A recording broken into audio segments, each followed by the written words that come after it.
నమస్కారం news vision కు స్వాగతం. తిరుమల శ్రీవారిని ఆంధ్రప్రదేశ్ మాజీ ముఖ్యమంత్రి వైఎస్ జగన్మోహన్ రెడ్డి దర్శించుకోనున్నారు. వైఎస్ జగన్మోహన్ రెడ్డికి కొత్త సమస్య వచ్చి పడింది. వైఎస్ జగన్మోహన్ రెడ్డి తిరుమల శ్రీవారిని దర్శించుకోవాలంటే అతను డిక్లరేషన్పై సంతకం చేయాల్సిందేనని కూటమి నేతలు డిమాండ్ చేస్తున్నారు. బ్రిటిష్ హయాం నుంచి అన్ని మతస్థులు ఎవరైనా శ్రీవారిని దర్శనం చేసుకోవాలంటే డిక్లరేషన్ ఫారంపై సంతకాలు చేసేటువంటి సాంప్రదాయం ముందు నుంచే ఉంది. వెంకటేశ్వర స్వామిపై తమకు గౌరవం నమ్మకం ఉందని దర్శనానికి అనుమతించాలని ఆ ఫారంపై సంతకం చేయాలి. 1933 ముందు వరకు మహంతులు దీనిని పర్యవేక్షించారు. మరి తిరుమల డిక్లరేషన్ ఫారంపై వైఎస్ జగన్మోహన్ రెడ్డి సంతకం చేస్తారా లేదా అనేది చూడాల్సి ఉంది. మాజీ ముఖ్యమంత్రి వైఎస్ జగన్మోహన్ రెడ్డి తిరుమల శ్రీవారిని దర్శించుకునే ముందు డిక్లరేషన్ ఇస్తేనే స్వామివారి దర్శనం అనుమతించాలని టీటీడీఓ శ్యామలరావును భారతీయ జనతా పార్టీ నాయకులు కోరారు. తిరుమల తిరుపతి దేవస్థానం పరిపాలనా భవనంలో తిరుమల కార్యనిర్వహణాధికారి శ్యామలరావుకు భారతీయ జనతా పార్టీ నాయకులు వినతి పత్రాన్ని అందజేశారు. ఈ సందర్భంగా వారు మాట్లాడుతూ, తిరుమల శ్రీవారి దర్శనార్థం విచ్చేసే ఆంధ్ర రాష్ట్ర మాజీ ముఖ్యమంత్రి జగన్మోహన్ రెడ్డి మొదటగా డిక్లరేషన్పై సంతకం చేసి హిందూ ధర్మంపై విశ్వాసం ఉందని చెబితేనే శ్రీ వెంకటేశ్వర స్వామివారి దర్శనానికి అనుమతించాలని కోరారు. ఈవో శ్యామలరావు సానుకూలంగా స్పందించి తిరుమల తిరుపతి దేవస్థానం నిబంధనల మేరకు పాటిస్తామని తెలిపారు. స్వామివారి పవిత్రతని భంగం కలిగిస్తున్నటువంటి జగన్మోహన్ రెడ్డి తిరుపతి పర్యటనను ఆయన కానీ డిక్లరేషన్ ఇవ్వకపోతే గరుత్మంతుల్లా రేపు అందరూ తిరుపతి క్షేత్రానికి వాలాలని చెప్పి భారతీయ జనతా పార్టీ తరఫున భారతీయ జనతా పార్టీ కార్యకర్తలను కోరుకుంటున్నా మిత్రులారా. ఎందుకంటే ఎగ్జిక్యూటివ్ ఆఫీసర్ని కలవడం జరిగింది. టీటీడీలో ఉన్నట్టు నియమ నిబంధనలు డిక్లరేషన్ అన్యమతస్థుడు ఎవరన్నా తిరుమలకు వస్తే డిక్లరేషన్ ఇవ్వందే తిరుమలలో దర్శనానికి అనుమతి ఇచ్చే సాంప్రదాయం కొనసాగుతూ ఉంది. డిక్లరేషన్ ఇస్తే అనుమతిస్తాం, ఇకపోతే ఎవరిని అనుమతించేది లేదు. అలాంటి పరిస్థితుల్లో గతంలో ముఖ్యమంత్రిగా ఉన్నప్పుడు జగన్మోహన్ రెడ్డి డిక్లరేషన్ ఇవ్వకుండా అనేక పర్యాలు వెళ్ళారు. ఈసారి ఎట్టి పరిస్థితుల్లోనూ డిక్లరేషన్ లేకుండా వారిని అనుమతి ఇచ్చొద్దని చెప్పి భారతీయ జనతా పార్టీ తరఫున వారిని కోరడం జరిగింది. వారు సానుకూలంగా స్పందించారు. ఖచ్చితంగా డిక్లరేషన్ తీసుకున్న తర్వాతే వారిని అనుమతించాలని చెప్పి భారతీయ జనతా పార్టీ డిమాండ్ చేసింది. తిరుమల ఆలయ ఆచార వ్యవహారాలపైన గౌరవం ఉన్నటువంటి డిక్లరేషన్ రూల్ నెంబర్ 136 ప్రకారం సెల్ఫ్ డిక్లరేషన్ ఇచ్చిన తర్వాతే ఆలయంలో దర్శనానికి అనుమతించాలని చెప్పిన డిమాండ్తో మేము పనిచేస్తున్నాము. అదే విషయాన్ని ఈఓ గారికి కూడా మేము రిప్రజెంటేషన్ ఇవ్వడం జరిగింది. వారు కూడా సానుకూలంగా స్పందిస్తూ చట్టబద్ధంగా వ్యవహరిస్తామని చెప్పడం జరిగింది. ఒకవేళ బలవంతంగా కానీ తిరుమలకు వెళ్ళే ప్రయత్నం చేస్తే తిరుపతి అలిపిరి గరుడ సర్కిల్ వద్దే జగన్మోహన్ రెడ్డి గారి యొక్క పర్యటనను భక్తులతో కలిసి అడ్డుకుంటామని ఈ సందర్భంగా మేము అల్టిమేటం జారీ చేస్తున్నాం. దానికి సంబంధించి మీరు పశ్చాత్తాపడండి, అంతేగాని రేపు వచ్చి మేము ప్రాయశ్చిత్తం చేసుకుంటాం మళ్ళీ వస్తాము దర్శనం చేసుకుంటాం అంటే మీరు ఖచ్చితంగా హిందూయేతర మత శక్తులు కాబట్టి ఖచ్చితంగా ఏదైతే 136 యాక్ట్ ప్రకారం మీరు టీటీడీ ప్రకారం మీరు సంతకం చేసిన తర్వాత దైవ దర్శనం చేసుకోవాలి. అలా కాకుండా భారతీయ జనతా పార్టీ మేము ఖచ్చితంగా దాన్ని వ్యతిరేకిస్తాము. మీరు ఎందుకంటే మీరు హిందూయేతర గతంలో ముఖ్యమంత్రి ఉన్నప్పుడు కూడా సంతకం పెట్టలేదు. ఎంతో మహానుభావులు పెద్దలు వచ్చినప్పుడే సంతకం చేసి దైవ దర్శనానికి వెళ్తారు. రేపు కానీ మీరు కానీ సంతకం చేసి పోకపోతే భారతీయ జనతా పార్టీ ఆంధ్రప్రదేశ్ రాష్ట్రంలో అందరూ కూడా కార్యకర్తలు ఎన్డీఏ ప్రభుత్వంలో కార్యకర్తలు అందరూ కూడా దీన్ని ప్రతిఘటించి వారిని గరుడ దగ్గర కూడా దాటని చెప్పని సందర్భంగా తెలియజేస్తారు. తిరుమలని రాజకీయాలకు కాకుండా తిరుమలలో దీక్ష చేయడానికి కాకుండా ఒక భక్తి భావంతో స్వామివారి మీద నమ్మకంతో తిరుమలకు రావాలని, కేవలం హిందువులను ఓదార్చడానికి హిందువుల ఓట్ల కోసం తిరుమల క్షేత్రానికి జగన్ రావద్దని గరుడ విగ్రహం వద్ద గో బ్యాక్ జగన్ అంటూ నినాదాలు చేశారు. ఒకవేళ వస్తే డిక్లరేషన్పై సంతకం పెట్టి స్వామివారి దర్శనానికి వెళ్లాలని హిందూ సంఘాల సాధువులు తెలిపారు.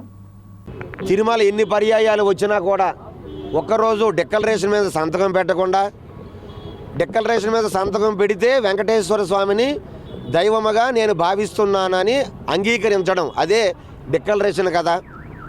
దాని మీద ఒక్కరోజు సంతకం పెట్టకుండా కనీసం బ్రహ్మోత్సవాల సమయంలో తన భార్యనైనా కూడా తీసుకురాకుండా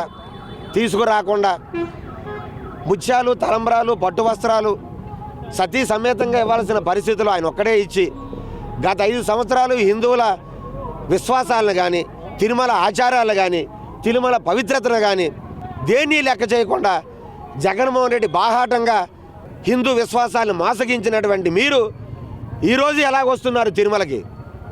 గత 5 ఏళ్ళు వెంకటేశ్వర స్వామి పైన విశ్వాసం లేని మీకు ఈరోజు వచ్చే అర్హత మీకు ఎలాగున్నది? ఇప్పటికే మా హిందువుల తాలూకు గుండెలు మళ్ళీ మా గుండెలు మరొకసారి పగలడానికి వస్తున్నారా? పగల చేయడానికి వస్తున్నారా మీరు తిరుమల? అసలు క్రైస్తవుగా ఉండి మీరు మా తిరుమల ఎలాగ వస్తారు? మీరు మా తిరుమల క్షేత్రాన్ని వ్యాపార కేంద్రంగా చేసిన జగన్మోహన్ రెడ్డి ఎట్టి పరిస్థితుల్లో మిమ్మల్ని మేము రానేము. వస్తే మా మీదనే మీరు వెళ్ళాలి. కబడ్దార్, ఇదే మా తాలూకా ప్రతిజ్ఞ. దానికి మేము సిద్ధంగా ఉన్నాం. దయచేసి హిందూ సమాజం, మీరు హిందూ సమాజాన్ని రెచ్చగొట్టకండి. ఇప్పటికే మేము గాయాలతో ఉన్నాం. మా గాయాలు ఇప్పుడిప్పుడే కుదురు పడుతున్నాయి. మళ్ళీ మీరు దాని మీద కారణం చల్లకండి. కాణిపాకం శ్రీ వరసిద్ధి వినాయక స్వామి ఆలయంలో నిర్వహిస్తున్న వార్షిక ప్రత్యేక ఉత్సవాల్లో భాగంగా బుధవారం రాత్రి సిద్ధి బుద్ధి సమేతుడైన శ్రీ వరసిద్ధి వినాయక స్వామి అలంకరించిన వాహనంపై అధిరోహించి భక్తులను అలరించారు.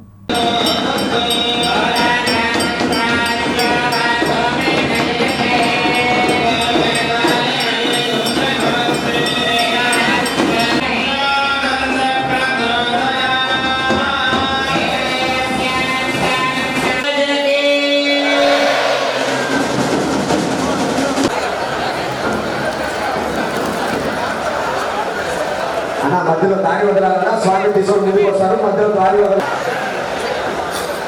మా కొద్దిగా వెనక్కి వెళ్ళాలండి ప్లీజ్.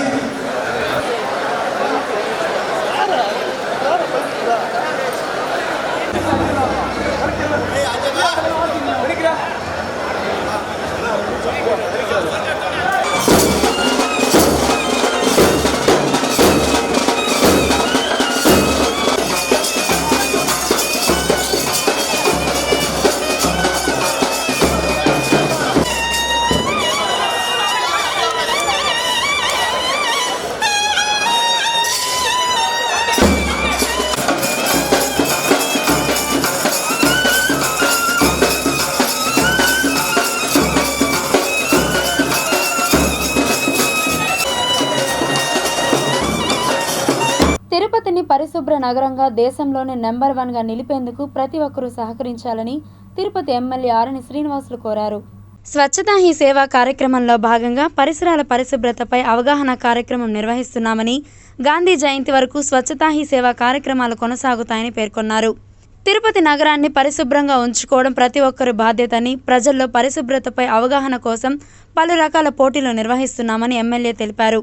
స్వచ్ఛతా హీ సేవా కార్యక్రమంలో భాగంగా తిరుపతి నగరపాలక సంస్థ ఆధ్వర్యంలో నిర్వహించిన 3K రన్ ఉల్లాసంగా ఉత్సాహంగా కొనసాగింది. వివేకానంద కూడలి వద్ద ఎమ్మెల్యే ఆరణి శ్రీనివాసులు, కమిషనర్ నారపరెడ్డి మౌర్య జెండా ఊపి ప్రారంభించారు. వివేకానంద కూడలి నుంచి ప్రారంభమైన rally town club Balaji colony మీదుగా ఎస్వి యూనివర్సిటీ వరకు కొనసాగింది. ఈ సందర్భంగా వారు మాట్లాడుతూ పరిసరాల పరిశుభ్రతపై అవగాహన కోసం స్వచ్ఛతా హీ సేవలో భాగంగా గత 10 రోజులుగా నగరపాలక సంస్థ ఆధ్వర్యంలో పలు కార్యక్రమాలు నిర్వహిస్తున్నామని, స్వచ్ఛ భారత్ ప్రధాని నరేంద్ర మోదీ ప్రవేశపెట్టిన గొప్ప పథకమని కొనియాడారు. వ్యక్తిగత శుభ్రత ఎంత ముఖ్యమో ఇల్లు పరిసరాల పరిశుభ్రత అంతే ముఖ్యమని తెలిపారు. మీరందరూ మున్సిపాలిటీ అధికారులు ఇచ్చిన బాక్సులు, బకెట్లు, తడి చెత్త, పొడి చెత్త వేసి మున్సిపల్ అధికారులు మీ ఇంటికి వస్తారు. వాళ్ళ చేత అందించాలని మీరు తల్లిదండ్రులకు, అక్క చెల్లెలకు కూడా మీరు అందరూ చెప్పి ఆ కార్యక్రమం చేయండి. ఆ కూడలిలో మీరు పోతుంటారు, బయటకు వస్తారు. ఇప్పుడు జంక్షన్ లోపల ఉంటాయి కాలనీ, బయటకు వస్తే చెత్త అని ఉంటాయి. అవన్నీ కూడా అక్కడ వేయొద్దండి. మీ ఇంట్లోనే పెట్టుకుని ప్రతిరోజు వస్తారు. అది చేసే బాధ్యత కూడా మీరు తీసుకోవాలనేసి కూడా తెలియజేసుకుంటూ, ఈరోజు మన మున్సిపల్ పరిపాలనా విధానంలో మున్సిపల్ అధికారులందరూ కూడా ఈ యొక్క అవేర్నెస్ తీసుకురావడం చాలా సంతోషం. ఇవన్నింటినీ అమలు చేయాలనేసి కూడా మీ అందరికీ కూడా తెలియజేసుకుంటూ, ఇటువంటి మంచి కార్యక్రమంలో అందరూ పాల్గొనడం చాలా సంతోషం అని తెలియజేస్తున్నా. ప్రకాశం పార్క్ లో స్ట్రీట్ ప్లేస్ ప్లాన్ చేస్తాను. అక్టోబర్ 1న మళ్ళీ ఇంకో క్లీన్లీనెస్ డ్రైవ్ ఉంటుంది. ఈ కాంపిటీషన్స్ అన్ని కండక్ట్ చేస్తున్నాం కాబట్టి ప్రతి ఒక్కరు పాల్గొనాలి. అండ్ ఈ ఏదైతే మన స్వచ్ఛత ఈ సేవ అనేది చెప్తున్నామో, సో అది ప్రతి ఒక్కరు బాధ్యత తీసుకొని ఈ ప్రోగ్రామ్ October 2 అండ్ గాంధీ జయంతి రోజున మీరు ఈ మ్యాపుల్స్ అనే యాప్ కూడా ఒకటి ఉంది, మ్యాప్ మై ఇండియా. అందులో కూడా మీరు అప్డేట్ చేయొచ్చు. ఏమన్నా ఇంకా క్లీన్ చేయని పరిసరాలు ఉన్నా మీరు పబ్లిక్ కూడా అప్డేట్ చేయొచ్చు. ఆ తర్వాత ఏమైనా ఈవెంట్స్ క్రియేట్ చేయాలన్నా, మీరు ఈవెంట్స్ చేయాలన్నా, ఫర్ ఎగ్జాంపుల్ స్ట్రీట్ ప్లేస్ కానీ అవి మీరు చేయాలన్నా కూడా మీరు ఆన్లైన్లో రిజిస్టర్ అవ్వచ్చు. కాబట్టి ప్రతి ఒక్క ప్రోగ్రాంలో అందరూ పాల్గొనండి. చిత్తూరు జిల్లా మొగలి ఘాట్లో మరో రోడ్డు ప్రమాదం జరిగింది. బంగారుపాలెం మండలం మొగలి ఘాట్ రోడ్డులో అర్ధరాత్రి 2 గంటల ప్రాంతంలో ఘోర రోడ్డు ప్రమాదం జరిగింది. మొగలి ఘాట్ రోడ్డులో ఆగి ఉన్న లారీని మరో లారీ ఢీకొట్టింది. నేరుగా లారీ డీజిల్ ట్యాంక్ ఢీకొనడంతో ఒక్కసారిగా మంటలు చెలరేగాయి. కట్టెల లారీ పూర్తిగా దగ్ధమైంది. లారీ కింద నిద్రిస్తున్న డ్రైవర్ సజీవ దహనమయ్యాడు. అదే టైంలో ఢీకొట్టిన లారీ క్యాబిన్లో ఇరుక్కుపోయి క్లీనర్ మృతి చెందగా డ్రైవర్ గాయపడ్డాడు. పూర్తి వివరాల్లోకి వెళితే పోలీసుల వివరాల మేరకు చిత్తూరు వీకోట నుంచి తెలంగాణ భద్రాచలం వెళ్లాల్సిన కట్టెల లోడ్ లారీ మొగలి ఘాట్ వద్ద ఇంజిన్ సమస్యతో డ్రైవర్ పక్కన నిలిపి రిపేర్ చేస్తున్నాడు. అదే సమయంలో హుబ్లీ నుంచి చిత్తూరు వైపు వస్తున్న షుగర్ లోడ్డుతో నిండి ఉన్న లారీ వెనక నుంచి అతివేగంగా వచ్చి ఢీకొట్టింది. అర్ధరాత్రి 2 గంటల ప్రాంతంలో ఈ ప్రమాదం జరిగింది. కలప లారీలో మంటలు చెలరేగి డ్రైవర్ సజీవ దహనమయ్యాడు. షుగర్ లోడు లారీ క్యాబిన్లో డ్రైవర్ క్లీనర్ ఇరుక్కుపోయారు. అక్కడికక్కడే క్లీనర్ మరణించాడు. స్థానికులు డ్రైవర్ను అతి కష్టం మీద బయటకు తీశారు. తీవ్రంగా గాయపడిన క్లీనర్తో పాటు మరో లారీ డ్రైవర్ను చిత్తూరు ప్రభుత్వ ఆసుపత్రికి తరలించారు. ఆగి ఉన్న ఒక బ్రేక్ డౌన్ అయిన లారీని తప్పించబోయి ఒక అతను ఓవర్ స్పీడ్గా వచ్చి ముందుకు ఆ బ్రేక్ డౌన్ అయిన లారీని గుద్దుకొని ముందుకు వెళ్ళిపోయి గుంతలు పడడం జరిగింది. ఆ ముందుకెళ్ళిన లారీ వచ్చేసి చెక్క లోడుతో ఉన్నది. ఆ లోడులో 2 వ్యక్తులు, ఒక డ్రైవరు, క్లీనర్ ఉన్నాడు. దాంట్లో క్లీనరు చనిపోవడం జరిగింది. డ్రైవరు తీవ్ర గాయాలపైన వెంటనే మేము అంబులెన్సులు పిలిపించి స్థానిక హాస్పిటల్కి పంపించడం జరిగింది. అదేవిధంగా ఆగి ఉన్న లారీ దగ్గర కూడా ఒక వ్యక్తి మంటలు స్టార్ట్ అయ్యి మంటలు అంటుకొని చనిపోవడం జరిగింది. అది ముందు వేరే వెహికల్ ఓవర్ స్పీడ్గా పోవడం వలన ఆగి ఉన్న ట్యాంకర్, డీజిల్ ట్యాంకర్ డ్యామేజ్ అయ్యి మంటలు చెప్పుకొని ఒక వ్యక్తి పూర్తిగా కాలిపోవడం జరిగింది. ప్రమాదం గురించి తెలిసిన వెంటనే మేము పారిశుద్ధ కార్మికుల సంక్షేమానికి అహర్నిశలు కృషి చేస్తానని తిరుపతి ఎమ్మెల్యే ఆరణి శ్రీనివాసులు హామీ ఇచ్చారు. కార్మికుల ఆరోగ్య పరిరక్షణ ముఖ్యమని, నగర పరిశుభ్రతకు అహర్నిశలు పనిచేస్తున్న పారిశుద్ధ కార్మికుల సంక్షేమానికి, వారి ఆరోగ్య పరిరక్షణకు ఎల్లవేళలా సహకరిస్తానని తిరుపతి ఎమ్మెల్యే ఆరణి శ్రీనివాసులు అన్నారు. స్వచ్ఛతా హీ సేవా కార్యక్రమంలో భాగంగా పారిశుద్ధ కార్మికులకు వైద్య పరీక్షల్ని ఎమ్మెల్యే కమిషనర్ ఆధ్వర్యంలో ఇండోర్ స్టేడియంలో నిర్వహించారు. వారికి అవసరమైన పీపీఈ కిట్లను పంపిణీ చేశారు. ఈ సందర్భంగా వారు మాట్లాడుతూ, తిరుపతి ఆధ్యాత్మిక నగరం పరిశుభ్రంగా ఉందంటే అందుకు ప్రధాన కారణం పారిశుద్ధ్య కార్మికుల నిరంతర కృషి అన్నారు. మురుగు కాలువలలో సైతం దిగి ఎప్పటికప్పుడు నగర పరిశుభ్రతకు పాటుపడుతున్న శానిటరీ సిబ్బంది కృషి మరవలేనిదన్నారు. కార్మికుల సంక్షేమానికి ఎల్లప్పుడూ కట్టుబడి ఉంటామని, ప్రజలు చెత్త ఎక్కడ పడితే అక్కడ పడేయకుండా ఇంటి వద్దకు వచ్చే నగరపాలక సంస్థ సిబ్బందికి అందించి నగర శుభ్రతకు తోడ్పాటు అందించాలని కమిషనర్ నారపరెడ్డి మౌర్య కోరారు. ఇప్పుడు ఈ పీపీఈ కిట్స్ మన మెడికల్ హెల్త్ ఆఫీసర్ కాంటాక్ట్ చేసుకుని ఐఓసీ తోటి మనకు పీపీఈ కిట్స్ తీసుకురావడం జరిగింది. Mask, gloves, boots, radium jacket ఇప్పుడు ఇస్తున్నాము. తర్వాత దీపావళికి మిగతావి దీపావళి టైంలో ఇస్తాము. ఏమైనా ఇండిపెండెంట్ కూడా ఇస్తాము. అండ్ ఈ ఎస్బీఐ వాళ్ళు మన ఇన్సూరెన్స్ కవర్ మా మన జనరేషన్ కోఆర్డినేషన్లో ఇవన్నీ కూడా ఇన్సూరెన్స్ ఏమైనా బ్యాలెన్స్ ఉన్నా కూడా మనం ఇన్సూరెన్స్ కవర్ చేయించడం జరుగుతుంది. కాబట్టి ఈరోజు అందరూ చెకప్ చేసుకొని ఇన్సూరెన్స్లో అటల్ పెన్షన్ యోజన లేకపోయినా, జీవన్ జ్యోతి బీమా యోజన లేకపోయినా, ఇవన్నీ ఏమైనా ఇన్సూరెన్స్ లేకపోయినా కవర్ చేసుకుని ఆంధ్ర రాష్ట్రంలో కూటమి ప్రభుత్వం అధికారంలోకి వచ్చి 100 రోజులు పూర్తి చేసుకున్న నేపథ్యంలో నాయకులు ఇది మంచి ప్రభుత్వం అనే కార్యక్రమాన్ని రాష్ట్ర వ్యాప్తంగా నిర్వహిస్తున్నారు. ఆంధ్ర రాష్ట్రంలో కూటమి ప్రభుత్వం అధికారంలోకి వచ్చి 100 రోజులు పూర్తి చేసుకున్న నేపథ్యంలో నాయకులు ఇది మంచి ప్రభుత్వం అనే కార్యక్రమాన్ని రాష్ట్ర వ్యాప్తంగా నిర్వహిస్తున్నారు. ఈ కార్యక్రమంలో టీడీపీ, జనసేన, బీజేపీ నాయకులు పెద్ద ఎత్తున పాల్గొని ప్రభుత్వం చేసిన సంక్షేమ పథకాల గురించి తెలియజేశారు. 100 రోజుల్లో కూటమి ప్రభుత్వం సాధించిన విజయాలపై ఇంటింటికి వెళ్లి ప్రజలకు వివరిస్తున్నామని తిరుపతి మాజీ శాసనసభ్యురాలు సుగుణమ్మ పేర్కొన్నారు. ఆయన అసెంబ్లీకి వెళ్ళడం జరిగింది. ముఖ్యమంత్రి అవ్వడం ప్రజలు నిర్ణయించారు. ఇవన్నిటికీ కారకుడు మన పవన్ కళ్యాణ్ గారు. పవన్ కళ్యాణ్ గారు కూడా ముఖ్యమంత్రి చెప్పడం జరిగింది. ముఖ్యమంత్రిని గెలవలేవనేసి, బంగాళాఖాతంలో అంతం చేస్తాననేసి చెప్పినప్పటి నుంచి కూడా ఆయన వ్యక్తిగతంగా ఆయన పైన కూడా, కుటుంబం పైన కూడా వ్యక్తిగత దూషణలు చేశాడు. అవన్నిటిని కూడా అసెంబ్లీ గేట్లు కూడా తాకనివ్వని ఆ రోజు జగన్మోహన్ రెడ్డి మన పరిసరాలను క్లీన్ చేయడము, శుభ్రంగా పెట్టుకోవడం మన బాధ్యత. గవర్నమెంట్ బాధ్యత ఒకటే కాదు, ప్రతి ఒక్కరి బాధ్యత. కాబట్టి మన చుట్టూ, మన ఇల్లే కాదు, మన చుట్టూ కూడా మన పరిశుభ్రంగా పెట్టడం మన బాధ్యత. ఇంటింటికి వచ్చినప్పుడు మీరు వేరు చేసి కొంచెం టైం పెట్టి తడి చెత్త పొడి చెత్త అనేది వేరు చేసి ఇస్తే బాగుంటుంది. ఆటోలు కొన్ని కంప్లైంట్స్ ఉన్నాయి, రావట్లేదు అనేది, అవన్నీ కూడా రెక్టిఫై చేస్తున్నాము. రిపేర్స్ అవి చేపించి రెక్టిఫై చేస్తున్నాము. ప్రతి ఒక్కరింటికి వస్తుంది. కొంచెం బాధ్యతగా అది ఇచ్చేస్తే సో అది మనకి వేస్ట్ అనేది ఎక్కడంటే అక్కడ చెత్త కుప్పలు లేకుండా ఉంటుంది. తల్లి బిడ్డకు జన్మనిస్తే డాక్టర్లు తల్లి బిడ్డలకు పునర్జన్మ ఇస్తారని తిరుపతి ఎమ్మెల్యే ఆరణి శ్రీనివాసులు పేర్కొన్నారు. ప్రధానమంత్రి Narendra Modi, CM Chandrababu Naidu, deputy CM Pawan కళ్యాణ్ల సహకారంతో ఆధ్యాత్మిక తిరుపతిని మెడికల్ హబ్గా తీర్చిదిద్దేందుకు కృషి చేస్తామని తిరుపతి ఎమ్మెల్యే ఆరణి శ్రీనివాసులు పేర్కొన్నారు. స్థానిక ఒక ప్రైవేట్ హోటల్లో జరిగిన ప్రసూతి శిశు మరణాల సంరక్షణపై అమెరికాకు చెందిన train and help babies foundation ముగింపు సమావేశాల్లో ఆయన ముఖ్య అతిథిగా పాల్గొన్నారు. ఈ సందర్భంగా ముఖ్య అతిథులు మాట్లాడుతూ కోవిడ్ మహమ్మారి ప్రపంచాన్ని కబలించిన వేళ మానవాళిని కన్నబిడ్డలా కాపాడిన డాక్టర్లు దైవంతో సమానమన్నారు. నేషనల్ మెడికోస్ ఆర్గనైజేషన్ ప్రధాన కార్యదర్శి నరేన్ ఫౌండేషన్ వ్యవస్థాపకుడు డాక్టర్ సురేంద్రబాబు ఆధ్వర్యంలో జరిగిన ఈ సమావేశంలో అమెరికా, ఇథియోపియా, ఇండియాకు చెందిన దేశాలకు చిన్నపిల్లల వైద్య రంగ నిపుణులు పాల్గొన్నారు. ఎస్వి మెడికల్ కాలేజీలో 10 రోజుల పాటు శిశు సంరక్షణ పద్ధతులపై జరిగిన ప్రత్యేక శిక్షణ మరియు డాక్టర్లు అందించిన సహకారం ప్రశంసనీయమని ఆయన అన్నారు. దివంగత ఎన్టీ రామారావు తిరుపతిలో ఎస్వి మెడికల్ కాలేజీ ఏర్పాటుకు శ్రీకారం చుట్టారని తెలిపారు. ఐఎంఏ అధ్యక్షుడు డాక్టర్ జనార్దన్ అధ్యక్షతన రష్ అధినేత ఎమ్మెల్సీ డాక్టర్ సిపాయి సుబ్రహ్మణ్యం మాతా శిశు సంరక్షణ అత్యంత ప్రధానమని ఆహుతులకు వివరించారు.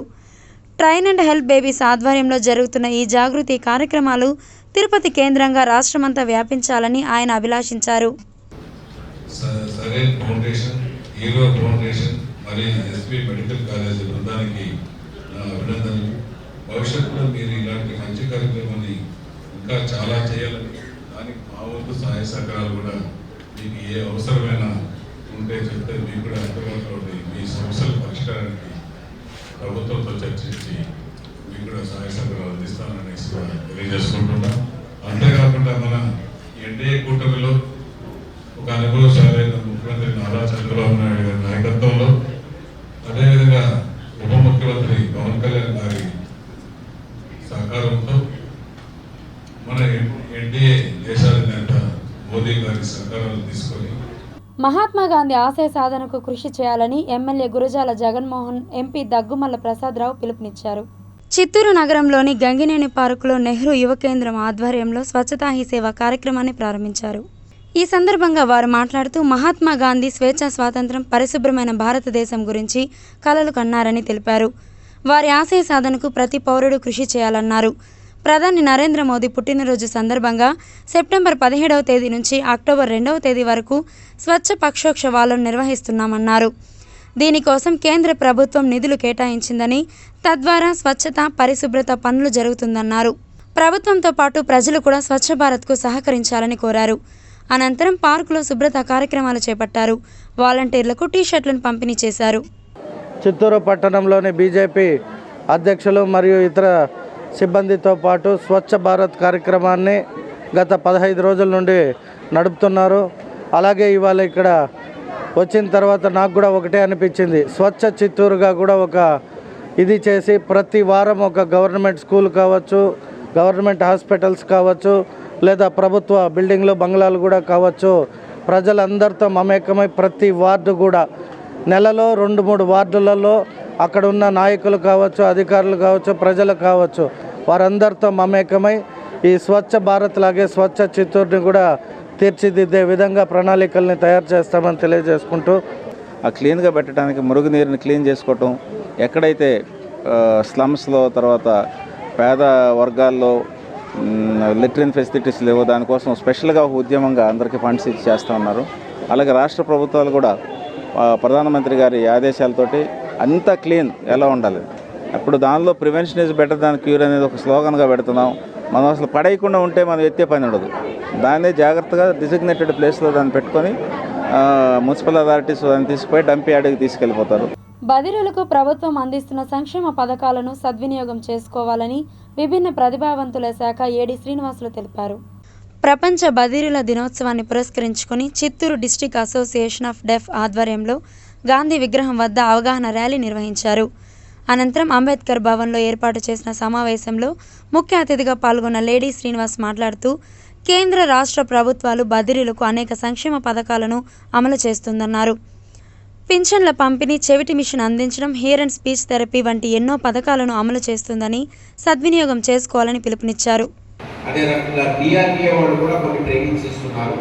వారితో కూడా మేము మాట్లాడి మీకు వయబుల్గా ఏమి ట్రేడ్స్లో ఇవ్వాలో అటువంటి ట్రైనింగ్స్ ఇవ్వడానికి గట్టి ప్రయత్నం చేస్తాం.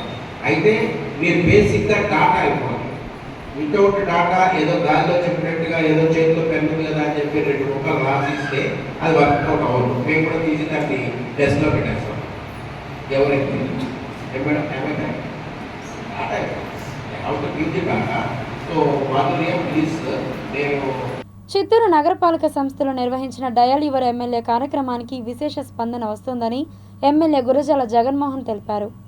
డయల్ యువర్ ఎమ్మెల్యే కార్యక్రమంలో పాల్గొని ఆయన ఫోన్ ద్వారా నగర ప్రజల సమస్యలను సావధానంగా వెళ్లి వాటిని సంబంధిత అధికారులు పరిష్కరించేందుకు కృషి చేయాలని ఆదేశించారు. ఈ సందర్భంగా ఆయన మీడియాతో మాట్లాడుతూ ప్రతి గురువారం డయల్ యువర్ ఎమ్మెల్యే కార్యక్రమాన్ని నిర్వహిస్తున్నామని, కానీ ప్రజల నుంచి స్వీకరించిన ఫిర్యాదులను పరిష్కరించేలోపే మరో వారం రావడంతో అదే సమస్యలు పునరావృతం అవుతుందన్నారు. దీనికోసం నెలకు ఒకసారి డయల్ యువర్ ఎమ్మెల్యే కార్యక్రమాన్ని 3 గంటల పాటు నిర్వహిస్తామన్నారు. భాద్రపద బహుళ పాడ్యమి సందర్భంగా పితృదేవతలకు పిండ ప్రదానం చేయదలిచిన వారు అక్టోబర్ 2వ తేదీ అమావాస్య నాడు కపిలతీర్థంలో ఉదయం 7 నుంచి మధ్యాహ్నం 2 గంటలలోపు చేసుకోవచ్చని కపిలతీర్థం బ్రాహ్మణ సేవా సంఘ ప్రధాన సభ్యులు విజయభాస్కర్ శర్మ, అనిల్ కుమార్ పిలుపునిచ్చారు. ఇదే కార్యక్రమం మహాలయ అమావాస్య వస్తున్నందున స్థానిక కపిలతీర్థంలో మేము విస్తృతంగా ఈ ఏర్పాట్లన్నీ కూడా చేస్తున్నాము. ఈ కార్యక్రమానికి దాదాపుగా 200 మందికి పైగా పురోహితులు ఈ కార్యక్రమానికి మనము ఎంగేజ్ చేయడం జరిగింది. అలాగే తిరుపతిలో ఉన్నటువంటి స్థానికులు అందరూ కూడా ఆ తర్పణాల వాళ్ళ పితృదేవతలకు తర్పణాలు పెట్టేటువంటి కార్యక్రమంలో వాళ్ళు పాల్గొనవచ్చు. ఇంకొక విషయం ఏంటంటే మేము వచ్చిన వాళ్ళకి ఎవరికీ కూడా మాకు ఇంత రుసుము ఇవ్వండి అని మాత్రం మేము ఎటువంటి నిబంధన పెట్టడం లేదు. పూర్తిగా కూడా వాళ్ళ ఇష్టాపూర్వకంగా పితృతర్పణ కార్యక్రమం చేయించుకొని లక్షణంగా వారు ఏది ఇచ్చినా కూడా తీసుకొని వాళ్ళకి ఆశీర్వాదం ఇవ్వడానికి మా పురోహితులు సంసిద్ధంగా ఉన్నారని చెప్పడానికి నేను చాలా సంతోషిస్తున్నాను.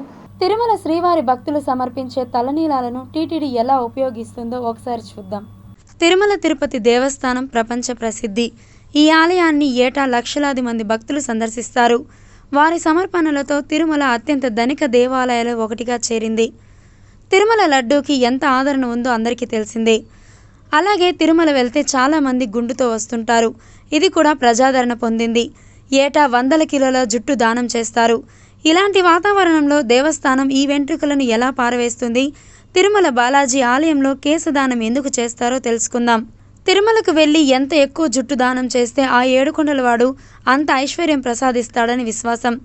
అంతేకాకుండా తిరుమలలో తలనీలాలు సమర్పిస్తే ఆరోగ్య దోషాలు, ప్రతికూల ఆలోచనలు పూర్తిగా తొలగుతాయని చెబుతారు. దీంతో పాటు లక్ష్మి అనుగ్రహం కూడా మనకు లభిస్తుంది. దానం చేసిన జుట్టు వేలం వేయబడుతుంది. గతేడాది 2018లో భక్తుల తలనీలాలు వేలం ద్వారా 6.39 కోట్ల ఆదాయం వచ్చింది. ఈ కేశాలను ప్రతి సంవత్సరం మొదటి గురువారం వేలం వేస్తారు. వెంట్రుకలను వివిధ గ్రేడులుగా వర్గీకరించబడ్డాయి. 2018లో 1.87 లక్షల కిలోల వెంట్రుకలు అమ్ముడయ్యాయి. వాటిలో 10,000 కిలోల నాణ్యమైన జుట్టు ఉంది. కిలో 22,494కు విక్రయించగా మొత్తం 1.35 కోట్ల ఆదాయం సమకూరింది. 46,100 కిలోల వెంట్రుకలకు రంగులు వేసి కిలో 17,223కు విక్రయించడంతో రెండో గ్రేడ్గా వర్గీకరించారు. దీని ద్వారా 4.13 కోట్లు అందుబాటులోకి రానున్నాయి. అదేవిధంగా 30,300 కిలోల వెంట్రుకలను థర్డ్ గ్రేడ్గా విభజించి కిలో 2,833 చొప్పున విక్రయించారు. దీంతో 14.17 లక్షల ఆదాయం వచ్చింది. అదేవిధంగా 4వ తరగతి జుట్టు కిలో 1,195, 5వ తరగతి జుట్టు కిలో 24 చొప్పున విక్రయిస్తున్నారు. 6,900 కిలోల తెల్ల వెంట్రుకలకు కిలో 5,462 రూపాయల చొప్పున విక్రయించారు. దీంతో 27.31 లక్షల ఆదాయం వచ్చింది. ప్రతి సంవత్సరం ప్రపంచంలోని వివిధ ప్రాంతాల నుంచి భక్తులు 500 నుంచి 600 టన్నుల జుట్టును దానం చేస్తారు. పసిఫిక్ మహాసముద్రంలో చైనా ఖండాంతర బాలిస్టిక్ క్షిపణిని విజయవంతంగా పరీక్షించింది. 44 ఏళ్ల తర్వాత చైనా సముద్రంలో ఖండాంతర బాలిస్టిక్ క్షిపణిని ప్రయోగించడం ఇదే తొలిసారి. 1980లో మొదటిసారి ప్రయోగించింది. అప్పటి నుంచి అణ్వాయుధ పరీక్షలు భూ ఉపరితలంపైకి నిర్వహించిన చైనా మళ్లీ ఇన్నాళ్లకు సముద్రంలో ఖండాంతర బాలిస్టిక్ క్షిపణిని ప్రయోగించడం విశేషం.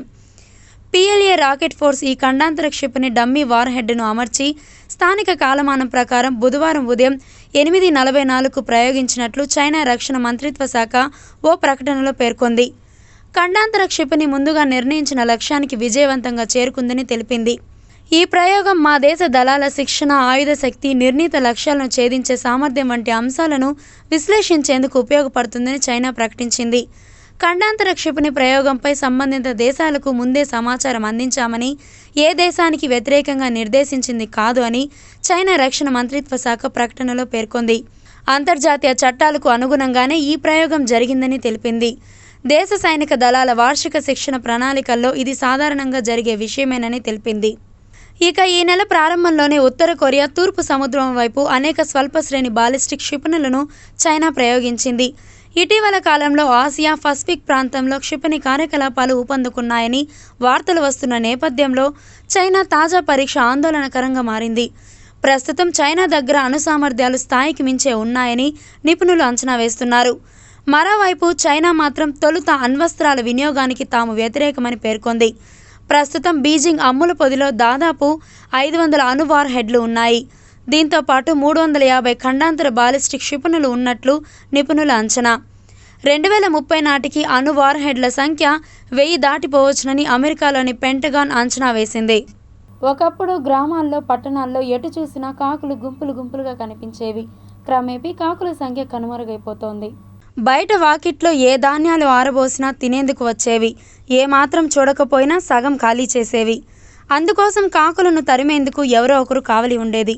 ఇక చెరువు గట్ల వెంటి, పొలాల వెంటి ఎక్కడ చూసినా కావు కావుమంటూ కాకులు సందడి చేసేవి. పట్టణాల్లో కూడా అక్కడక్కడ కనిపించేవి. ఇప్పుడు పట్టణాలు, గ్రామాలు ఎక్కడ చూసినా మునుపటిలా కనిపించడం లేదంటున్నారు ప్రకృతి ప్రేమికులు. క్రమంగా ఇవి కనుమరుగవుతున్నాయని ఆవేదన వ్యక్తం చేస్తున్నారు. రాబోయే రోజుల్లో అసలే కాకులు కనబడవేమోననే ఆందోళన కూడా పలువురిలో వ్యక్తమవుతోంది. చూడ్డానికి నల్లగా ఉంటాయేమో కానీ కాకులు జీవ వైవిధ్యంలో తమ వంతు పాత్రను పోషించడం ద్వారా పర్యావరణానికి మేలు చేస్తాయని నిపుణులు చెప్తున్నారు. ఇటు ప్రజల నమ్మకాల పరంగానూ అవి ముఖ్యమైనవే. ఇంటి ముందు కాకులు అరిస్తే ఎవరో బంధువులు వస్తారనే నమ్మేవారు ఇప్పటికీ ఎంతోమంది ఉన్నారు. ఎవరైనా ఎక్కువగా అరుస్తుంటే కూడా ఎందుకలా కాకిలా అరుస్తావు అనేవారు లేకపోలేదు. ఇక సనాతన ధర్మంలోనూ కాకులకు ప్రాముఖ్యత ఉంది. ఎవరైనా చనిపోయినప్పుడు నిర్వహించిన కర్మలో భాగంగా పిండ ప్రదానం చేసేటప్పుడు కాకులు వచ్చి ఆ పదార్థాన్ని ముడితేనే శుభసూచకంగా భావిస్తారు. అయితే అవి వచ్చి పిండ ప్రసాదాలను ఆరగించడం కూడా ఇప్పుడు కష్టమైపోయింది. దీనికి కారణం కాకులు కనుమరుగైపోవడం. తిరుపతి బులియన్ మార్కెట్లో బంగారం, వెండి ధరలు ఇలా ఉంటాయి. 24 క్యారెట్ల బంగారం 10 గ్రాముల ధర 77,970. 22 క్యారెట్ల బంగారం 1 గ్రాము ధర 7,074. వెండి 1 కేజీ ధర 94,400. రీటైల్ వెండి 1 గ్రాము ధర 97.40గా ఉంటుంది.